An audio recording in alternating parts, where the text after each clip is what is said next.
जय हिंद दोस्तों, बहुत बहुत स्वागत है आप सभी का आज की हमारी करंट अफेयर्स की क्लास में। तो आज हम देख रहे हैं 14 दिसंबर 2024 का करंट अफेयर्स, जो हमारे एग्जाम की दृष्टि से बहुत ही महत्वपूर्ण टॉपिक है। चलिए, तो आप लोग बिल्कुल लास्ट तक बने रहिए हमारे साथ, क्योंकि आज के क्वेश्चन जो है हमारे पास इंपॉर्टेंट है। क्या है? हाल ही में किसे 34वें व्यास सम्मान से सम्मानित किया गया है? कौन सा पुरस्कार दिया गया है? व्यास सम्मान दिया गया है। कब? 34वां दिया गया है। तो किसे दिया गया है? ये आप लोग नाम याद रखोगे, सूर्यबाला को। किसे दिया गया है?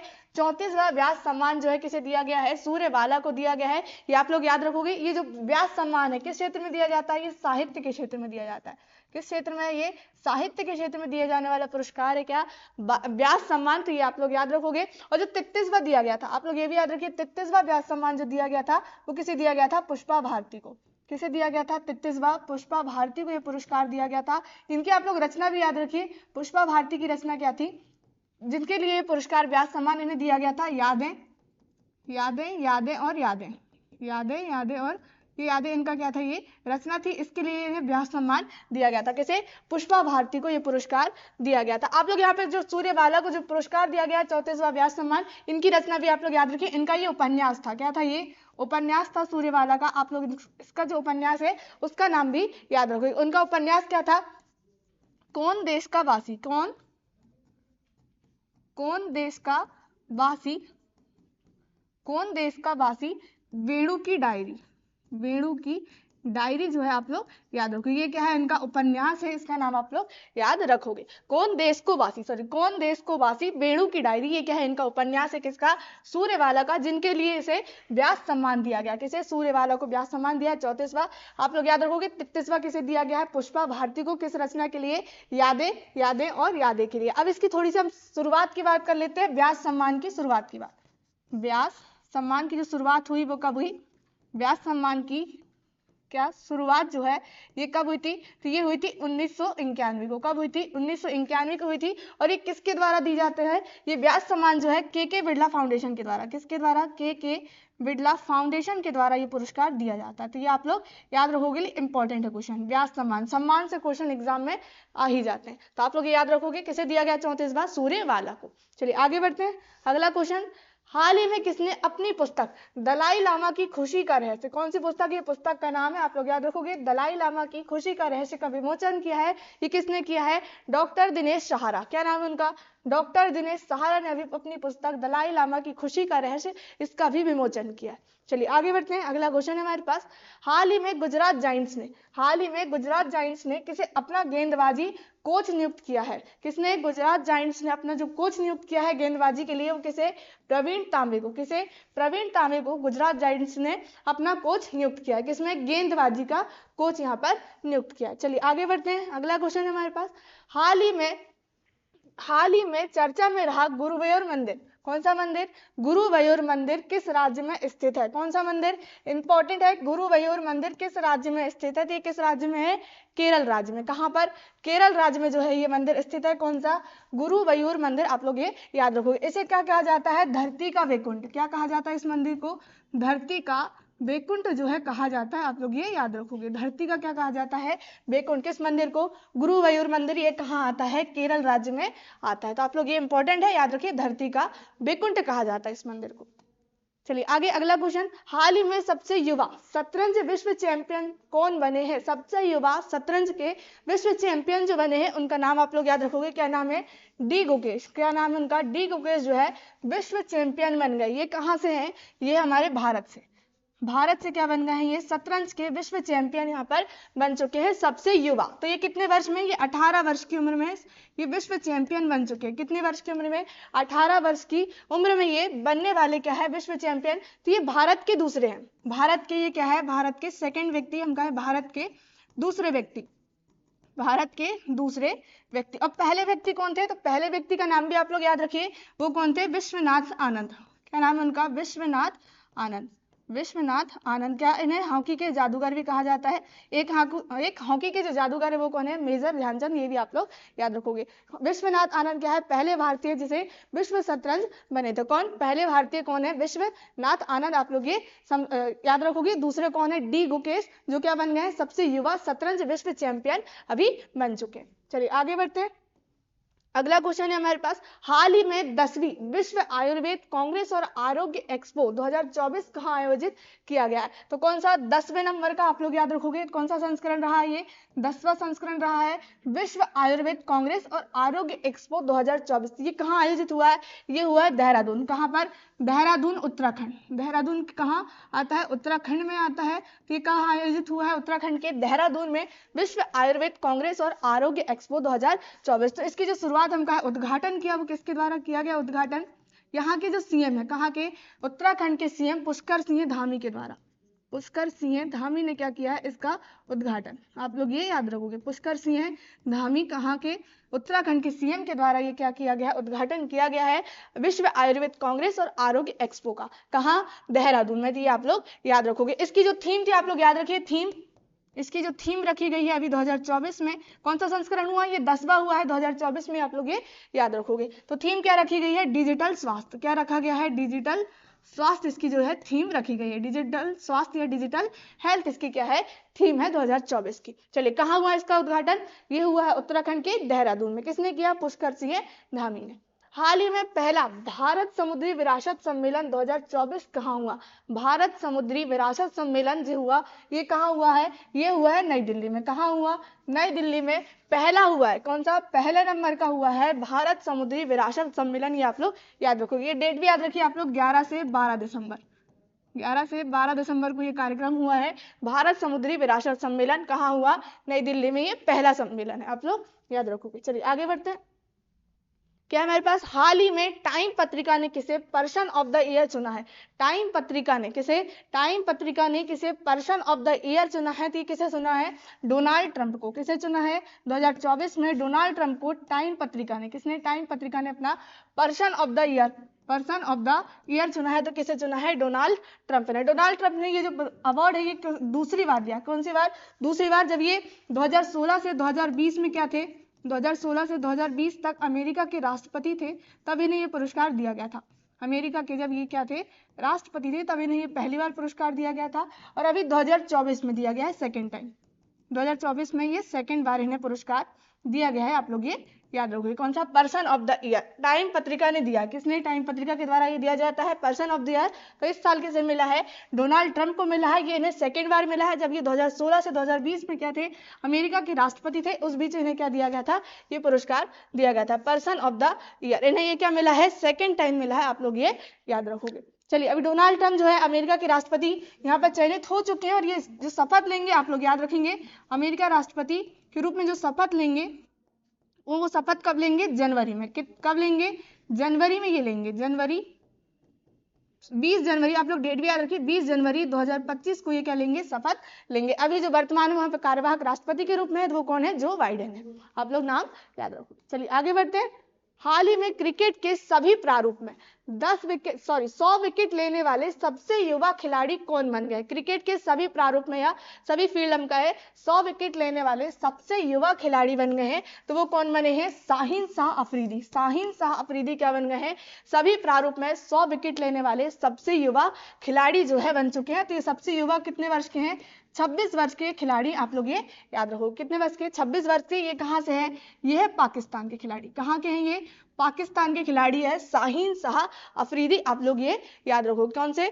शाहीन शाह अफरीदी जो है सभी प्रारूप में 100 विकेट लेने वाले सबसे युवा खिलाड़ी। अब सभी प्रारूप कौन कौन से है? तो वो क्या है? टेस्ट मैच पहला, तो आप लोग याद रखिए test match, T20 match, test match, T20 match, और एक और क्या होता है? वनडे मैच होता है, वनडे मैच। आप लोग ये याद रखोगे। ये सभी प्रारूप यानी 3 प्रारूप में ये 100 विकेट लेने वाले सबसे युवा खिलाड़ी बन चुके हैं शाहीन शाह अफरीदी। आप लोग याद रखोगे कहाँ के खिलाड़ी है? पाकिस्तान के खिलाड़ी हैं। चलिए आगे बढ़ते हैं। हाल ही में किसे नवंबर 2024 के लिए ICC men's player of the month चुना गया है? ICC men's player of the month जो चुना गया है वो किसे? हारिस राउफ को। किसे? हारिस राउफ को। ये कहाँ के खिलाड़ी हैं? ये है पाकिस्तान के हैं। नवंबर 2024 के लिए ICC men's player of the month चुना गया है। किसे? नवंबर 2024 में क्या चुना गया है? ये ICC men's player of the month चुना गया। किसे? हारिस राउफ को। ये कहाँ के खिलाड़ी हैं? ये है पाकिस्तान के खिलाड़ी। आप लोग ये याद रखोगे। चलिए थोड़ी सी हम आईसीसी की बात कर लेते हैं। किसकी बात? आईसीसी की हम बात कर लेते हैं। आईसीसी का फुल फॉर्म क्या है?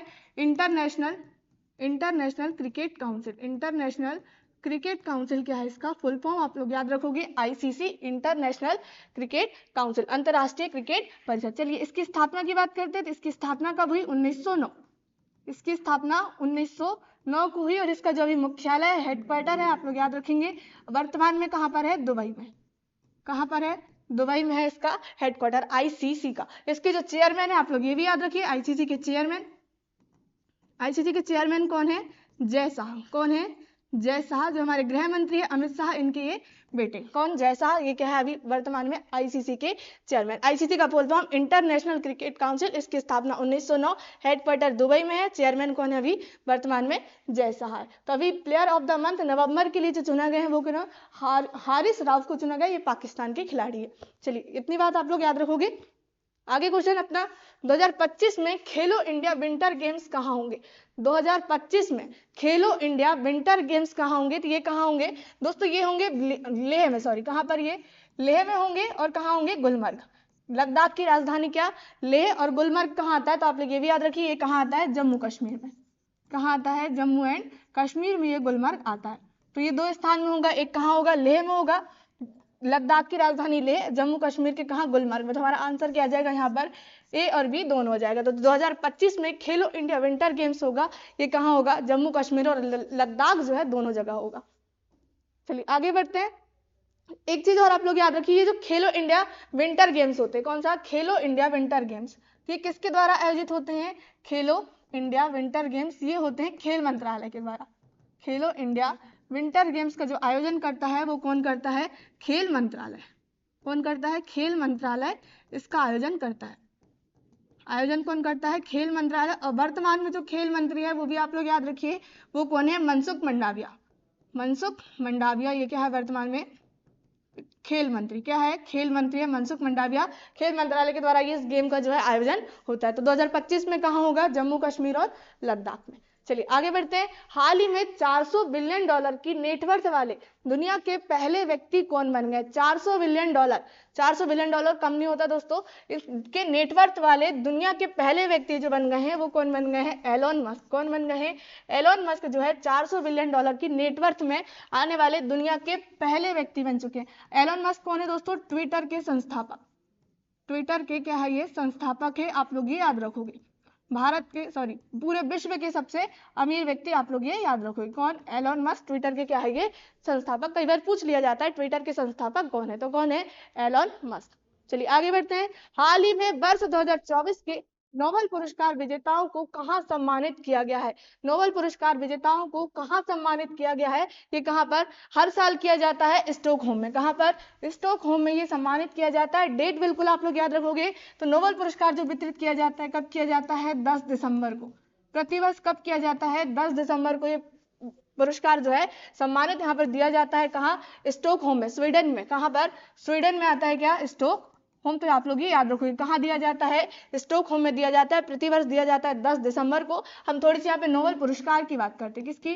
नोबेल पुरस्कार की। तो ये कब से शुरू हुआ नोबेल पुरस्कार? नोबेल पुरस्कार की जो शुरुआत हुई, नोबेल पुरस्कार की शुरुआत कब हुई? 1901 में। कब हुई? 1901 में इसकी क्या हुई? शुरुआत हुई। जब इसकी शुरुआत हुई तो ये 5 क्षेत्र में दिया जाता था। कितने क्षेत्र में? 5 क्षेत्र में दिया जाता था। अब 5 क्षेत्र कौन कौन से थे तो वो भी आप लोग याद रखिए। पहला साहित्य, साहित्य, चिकित्सा। कितने क्षेत्र? 5। साहित्य, चिकित्सा, शांति और भौतिकी, सॉरी कितना? भौतिकी और रसायन। भौतिकी और रसायन, ये कितने क्षेत्र? 5 क्षेत्र थे। जब 1901 में इसकी शुरुआत हुई नोबेल पुरस्कार की, साहित्य, चिकित्सा, शांति, भौतिक और क्या? रसायन के क्षेत्र में ये दिया जाता था। अभी वर्तमान में कितने क्षेत्र में दिया जाता है? 6 क्षेत्र में। आप लोग ये नाम याद रखोगे। तो 6 क्षेत्र में जो 6वां शामिल हुआ वो कब हुआ? 1969 में। कब हुआ? 1969 में अर्थशास्त्र के क्षेत्र में भी देना यहाँ पर प्रारंभ हो गया। अर्थशास्त्र के क्षेत्र में कब चालू हुआ? 1969। ये कई बार पूछ लिया जाता है एग्जाम में कि अर्थशास्त्र के क्षेत्र में नोबेल पुरस्कार की शुरुआत जो हुई वो कब हुई? 1969 में। तो वर्तमान में कितने क्षेत्र? 6। पहले कितने थे 1901 में? तो 5 थे। साहित्य, चिकित्सा, शांति, भौतिक, रसायन। ये नोबेल पुरस्कार जो है अल्फ्रेड नोबेल की स्मृति में दिया जाता है। ये भी याद रखिए, अल्फ्रेड नोबेल की स्मृति में ये दिया जाता है। अल्फ्रेड नोबेल की स्मृति में पुरस्कार दिया जाता है। अल्फ्रेड नोबेल कौन थे? डायनामाइट के आविष्कारक। आप लोग ये भी याद रखिए, डायनामाइट का क्या किया था? इन्हें आविष्कार किया था। डायनामाइट माइट के आविष्कारक भी कौन है? अल्फ्रेड नोबेल है। इनकी स्मृति में दिया जाता है ये नोबेल पुरस्कार। शुरुआत कब हुई? 1901 में ही, आप लोग ये याद रखोगे। दोस्तों इससे पहले हमारा एक वीडियो आया था नोबेल पुरस्कार से संबंधित का, आप लोग उन वीडियो को नहीं देखें तो जरूर देख लें, आपको डिस्क्रिप्शन में उसकी लिंक मिल जाएगी। चलिए आगे बढ़ते हैं अपने क्वेश्चनों की ओर। क्या दिया है? हाल ही में फीफा ने सऊदी अरब को किस वर्ष पुरुष फुटबॉल विश्व कप की मेजबानी प्रदान की है? सऊदी अरब को किस वर्ष में पुरुष फुटबॉल विश्व कप की मेजबानी प्रदान की है? तो किस वर्ष करेगा मेजबानी? 2034 में। कब करेगा? 2034 में जो है फीफा वर्ल्ड कप होगा, वो कहाँ होगा? सऊदी अरब में। चलिए थोड़ी सी हम यहाँ पे बात करते हैं। तो लास्ट टाइम जब हुआ था 2022 में हुआ था FIFA world cup. FIFA world cup जो हुआ था कहाँ हुआ था? फीफा वर्ल्ड कप कहाँ हुआ था? 2022 में ये हुआ था कतर में। कहाँ हुआ था? कतर में हुआ था। और यहाँ पे जो विजेता टीम रही थी वो भी याद रखिए, विजेता टीम जो थी वो क्या थी? अर्जेंटीना। विजेता टीम क्या थी? अर्जेंटीना यहाँ पर थी। और उप विजेता जो टीम थी, उप विजेता फीफा वर्ल्ड कप की उप विजेता टीम वो क्या थी? फ्रांस। क्या थी? फ्रांस उप विजेता थी। और जो विजेता टीम थी अर्जेंटीना। कहाँ आयोजित हुआ था ये? कतर में आयोजित हुआ था। कहाँ हुआ था? कतर में आयोजित हुआ था 2022 में। ये कितने? प्रति 4 सालों में होता है। कितने? 4 वर्षों में इसका आयोजन होता है फीफा वर्ल्ड कप का। तो अगला जो होगा कब होगा? 2026 में, उसके बाद 2030 और 2034 में जो होगा वो कहाँ पर होगा? ये होगा सऊदी अरब में। कहाँ होगा? सऊदी अरब में। आप लोग ये याद रखोगे। ये फीफा वर्ल्ड कप की हम शुरुआत की बात करते हैं तो इसकी जो शुरुआत हुई कब हुई? 1930। आप लोग ये याद रखोगे 1930 में क्या हुई? इसकी शुरुआत हुई फीफा वर्ल्ड कप की शुरुआत 1930। 2034 में कहाँ होगा? ये होगा सऊदी अरब में। 2022 में इससे पहले हुआ, ये भी याद रखिए 2022 में ये 22वां नंबर का था, 22वां संस्करण था। क्या था? 22वां। 2022 में ये कहाँ हुआ था? कतर में। चलिए आगे बढ़ते हैं अपने क्वेश्चनों की ओर। हाल ही में राष्ट्रीय पंचायत पुरस्कार 2024 के तहत किन राज्यों की ग्राम पंचायत को कार्बन न्यूट्रल विशेष पंचायत पुरस्कार मिला है? कौन सा पुरस्कार? कार्बन न्यूट्रल विशेष पंचायत पुरस्कार मिला है। ये किस राज्यों को मिला है? तो ये मिला है महाराष्ट्र, उड़ीसा और उत्तर प्रदेश। महाराष्ट्र, उड़ीसा और उत्तर प्रदेश राज्यों को क्या मिला है? कार्बन न्यूट्रल विशेष पंचायत पुरस्कार मिला। ये भारत में पहली बार दिया गया। भारत में पहली बार ये पंचायत में पुरस्कार दिया गया। भारत में पहली बार ये पुरस्कार दिया गया है। तो किन राज्यों को दिया है? तो महाराष्ट्र, उड़ीसा और उत्तर प्रदेश। चलिए दोस्तों आप पंचायत से संबंधित आप लोग और पुरस्कार के नाम भी याद रखिए, कई बार पूछ लिया याद। पंचायत से संबंधित पुरस्कार तो पहला क्या है? नानाजी देशमुख पुरस्कार। आप लोग याद रखोगे नानाजी देशमुख पुरस्कार। नानाजी देशमुख पुरस्कार, नानाजी देशमुख पुरस्कार। और सेकंड नंबर आप लोग याद रखिए, पहला नानाजी देशमुख, सेकंड जो है दीनदयाल उपाध्याय। दीनदयाल उपाध्याय ये पंचायत पुरस्कार दिया जाता है किस क्षेत्र में? पंचायत के क्षेत्र में दिया जाता है। आप लोग ये नाम याद रखोगे, नानाजी देशमुख पुरस्कार और दीनदयाल पुरस्कार किस क्षेत्र में दिया जाता है? पंचायत के क्षेत्र में दिया जाता है। आप लोग ये याद रखोगे। तो ये पहली बार जो है 2024 में राष्ट्रीय पंचायत पुरस्कार दिया गया है। ये किन राज्यों को दिया गया? किन राज्यों को दिया गया है ग्राम पंचायत में? तो महाराष्ट्र और उड़ीसा और क्या है? उत्तर प्रदेश। चलिए जल्दी से कमेंट से बता दीजिए महाराष्ट्र, उड़ीसा, उत्तर प्रदेश के वर्तमान में सीएम कौन है? महाराष्ट्र, उड़ीसा और उत्तर प्रदेश के सीएम कौन है वर्तमान में? बताइए। चलिए क्या हमारे पास अगला क्वेश्चन है। हाल ही में क्वांटम क्षेत्र में क्रांतिकारी बिलो चिप, कौन सी चिप? बिलो चिप का अनावरण किसने किया है? चिप का नाम याद रखिए, कौन सी चिप है? बिलो चिप है। ये क्वांटम के क्षेत्र में, क्वांटम कंप्यूटरिंग है। आप लोग ये याद रखोगे, क्वांटम कंप्यूटरिंग से निर्मित है ये। आप लोग ये याद रखोगे। चिप का नाम क्या है? Below chip. क्या नाम है? बिलो चिप है। इसका अनावरण किसने किया है? ये किसने किया है? गूगल ने। किसने किया है? गूगल के द्वारा इसका अनावरण कर दिया गया। गूगल के सीईओ, इसका नाम भी याद रखिए, गूगल के सीईओ जो है वो कौन है? सुंदर पिचाई। सुंदर पिचाई क्या है? गूगल के सीईओ है। तो आप लोग ये इंफॉर्मेशन बिल्कुल आप लोग याद रखोगे। क्या क्वांटम क्षेत्र में क्रांतिकारी बिलो चिप का अनावरण किसने किया है? तो ये गूगल ने। गूगल के सीईओ कौन है? सुंदर पिचाई है। आप लोग ये याद रखोगे। तो ये थे आज के हमारे कुछ इंपॉर्टेंट करेंट अफेयर्स जो हमने यहाँ पर देखे। तो मिलते हैं अपन अगली क्लास में सुबह 6:30 बजे। यदि आपने चैनल को अभी तक सब्सक्राइब नहीं किया तो सब्सक्राइब कर ले और फेसबुक में देख रहे हैं तो फॉलो कर ले।